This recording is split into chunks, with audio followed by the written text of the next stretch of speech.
চিন্তাবিহীন একটি দিনের আশায় প্রতিটি দিন নীরবে ফুরিয়ে যায়। যতই বয়স হচ্ছে ততই বুঝতে পারছি জীবনের সব লড়াই মানুষের চোখে পড়ে না। কিছু যুদ্ধ শুধু নিজের ভেতরেই প্রতিদিন লড়তে হয়। অদ্ভুত এই জীবন। মুখে ভালো আছি বলার পরও বুকের ভেতর কত না বলা হিসাব জমে থাকে, যার কোনো সাক্ষী থাকে না। তবুও মানুষ থেমে যায় না, কারণ নিজের স্বপ্নের চেয়ে বড় হয়ে যায় নিজের মানুষগুলোর মুখে একটুখানি শান্তি দেখার ইচ্ছে। মাঝে মাঝে মনে হয় আমি সবকিছু ছেড়ে দেই, সবকিছু থেকে অনেক দূরে চলে যাই, যেখানে আমাকে কেউ চিনবে না, যেখানে আমি শুধু নিজের মতো করে বাঁচব।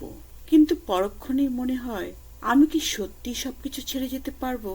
আমার এই পরিবার, আমার এই দায়িত্ব, এগুলো কি আমি কখনো এড়াতে পারবো? না, আমি পারবো না।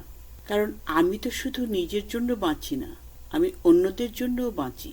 তাই আমাকে এই বাস্তবতার সাথেই মানিয়ে নিতে হবে। আমাকে হাসি মুখে সব সহ্য করতে হবে, আর নিজের কষ্টগুলো নিজের ভেতরেই লুকিয়ে রাখতে হবে। এটাই হয়তো আমার নিয়তি, এটাই হয়তো আমার জীবন। কষ্ট ছেলেদের বেশি নাকি মেয়েদের?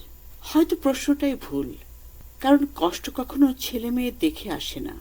কষ্ট আসে পরিস্থিতি দেখে।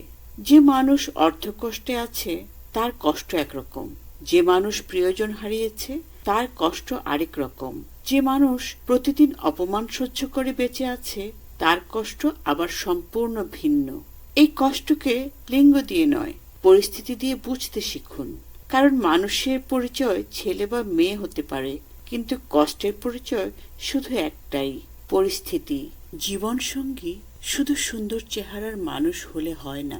জীবনের সুন্দর অসুন্দর দুটো সময়েই যে পাশে দাঁড়িয়ে থাকতে পারে সেই মানুষটি প্রকৃত জীবন সঙ্গী।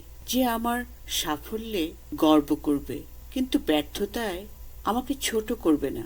যে ভুল হলে তর্কে জিততে চাইবে না, বরং সম্পর্কটাকে বাঁচিয়ে রাখতে চাইবে।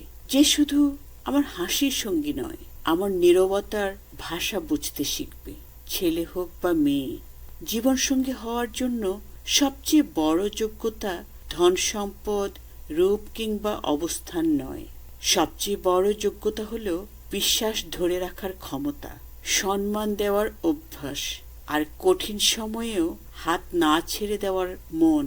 কারণ সংসার ভালোবাসায় শুরু হতে পারে, কিন্তু টিকে থাকে পারস্পরিক শ্রদ্ধা, দায়িত্ব আর বিশ্বাসে।